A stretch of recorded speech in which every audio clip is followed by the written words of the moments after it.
Hello students, very good morning. Today our topic is determinants. Okay, so how we will identify determinants? So and how determinants is represented by which letter and what is the order of determinants?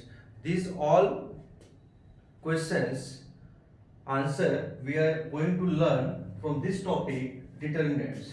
So first thing student, determinant is written between two parallel lines. Okay, so this is the two parallel lines and you write A, B, C and D, where small a comma B comma C and D, small d, are the elements of the determinants. We can say that elements of the determinant.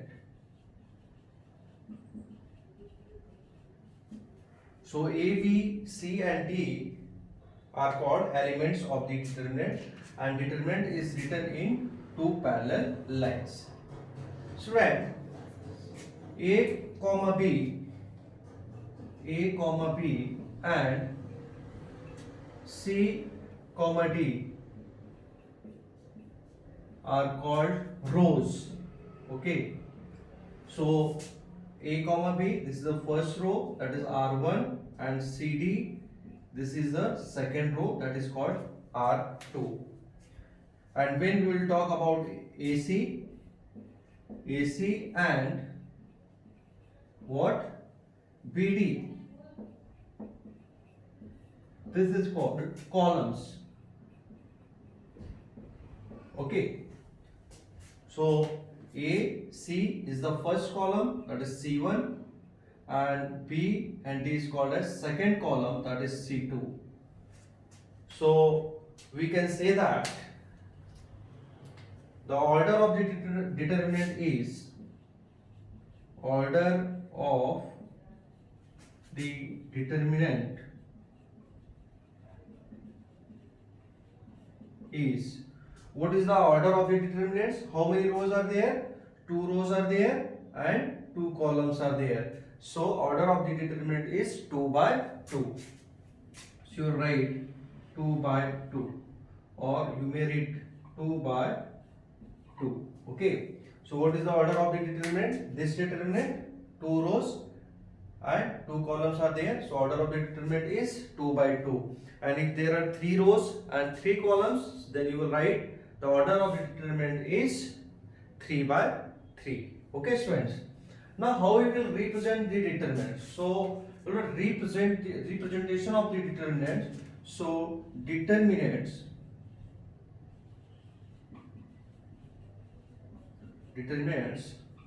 are represented by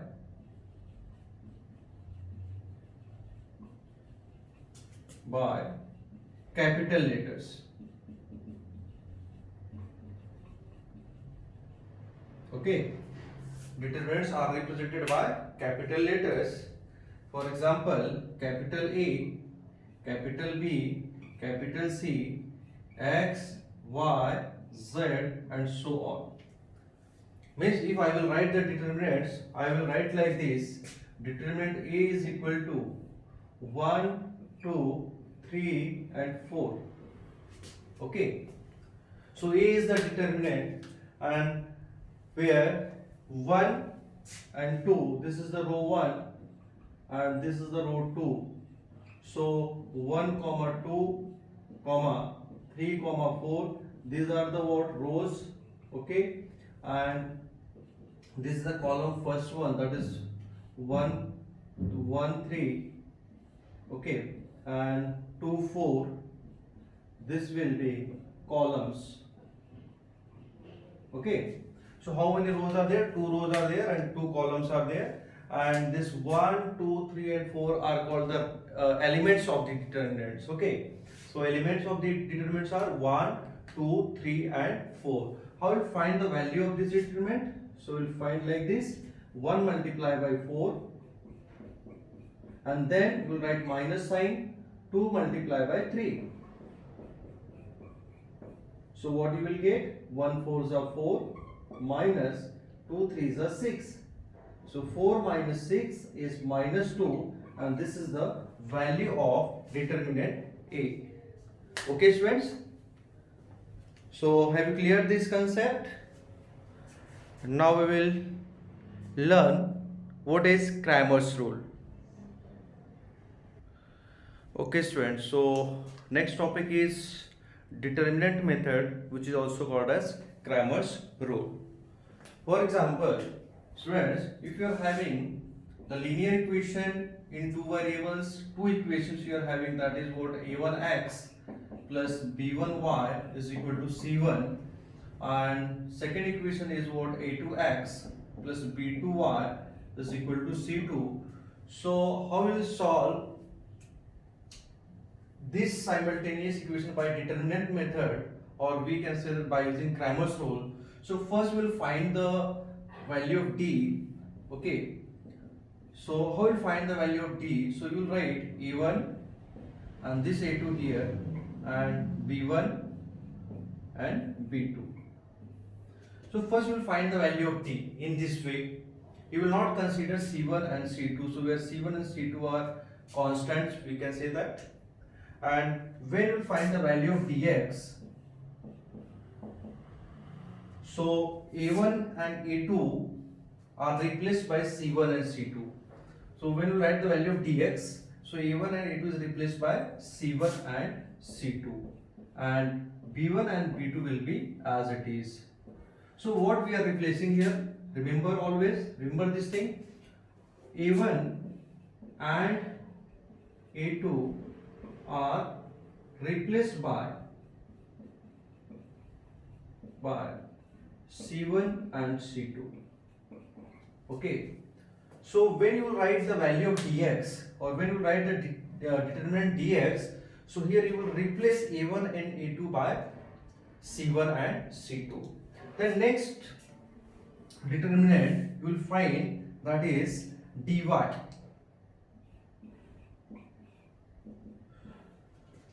So when you write the determinant dy, in this case you are going to replace b1 and b2 by c1 and c2. a1 and a2 will be as it is. So I will write here a1, a2, and you will replace b1 and b2 by c1 and c2. Okay, and I will write here b1 and b2 are replaced by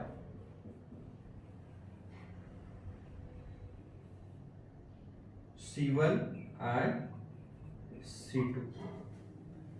Okay, so if this is the equation, so write at first, you write the determinant d, then you write the determinant dx, and then you write the determinant dy, and then you will use Cramer's rule.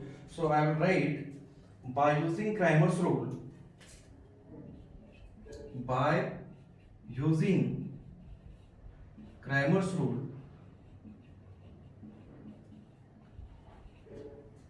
you are able to find the value of x and y. So how you find the value of x variable? So x, you will get dx upon d, and you will get the y variable by using dy divided by capital D. Okay, so by using Cramer's rule, you are able to find out the value of x, that is dx upon d, and y dy upon d. So student, this is called determinant method or Cramer's rule. So how to solve the example by using Cramer's rule? So I will take one example. For example, I am having two equations, x plus y is equal to 2 and x minus y is equal to 4.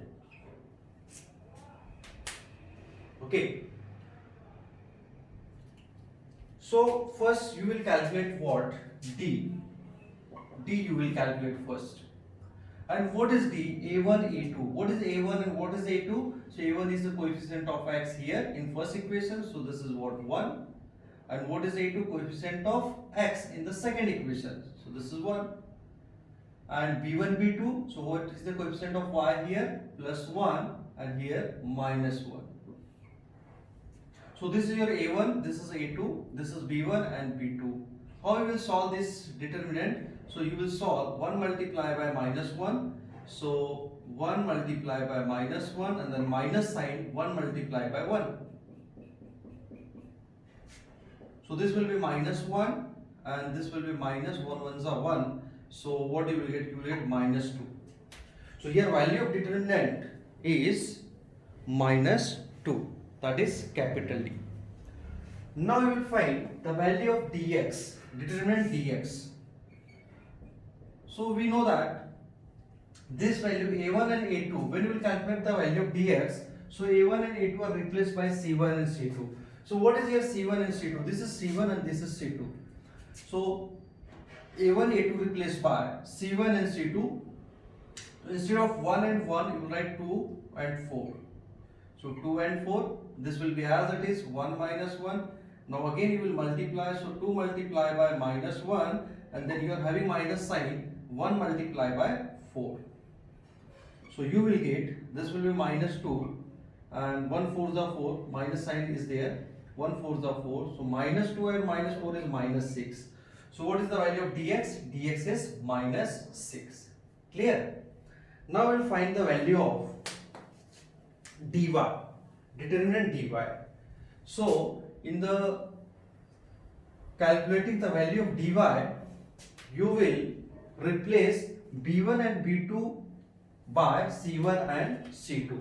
So calculate the value of determinant dy. A1 and A2 will be as it is, so 1 and 1. Now b1 and b2, this means this value b1 and b2 is replaced by c1 and c2 means 2 and 4. So what you will get? 1 multiplied by 4 minus sign 2 multiplied by 1. So you will get what? 4 ones are 4 minus 2 ones are 2. So 4 minus 2 is 2. So this is the value of dy.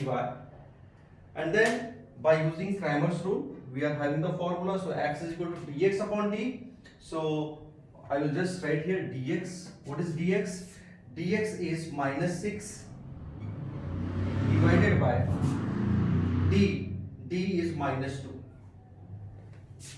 So this both the number is negative. So we will get 2 ones are 2, 2 3s are 6, minus minus becomes plus. So x is equal to 3. Okay, so get the value of x is 3. Now we'll find the value of y. So y is equal to what? Dy upon d. And what is dy? Dy is 2 and d is minus 2. So you will cancel out this 2 with this 2. So you get 1. This is the minus sign, so minus 1. So value of y is minus 1 and value of x is 3. Okay. So in this way, by using determinant method or by using Cramer's rule, we are able to find the value of x variable and y variable, and this method is called as determinant method or Cramer's rule. Okay students, I hope you have understood the concept of determinant, and in next lecture we are going to deal the question based on determinant method as well as Cramer's rule. Okay students, so thank you for watching my videos. Have a nice day.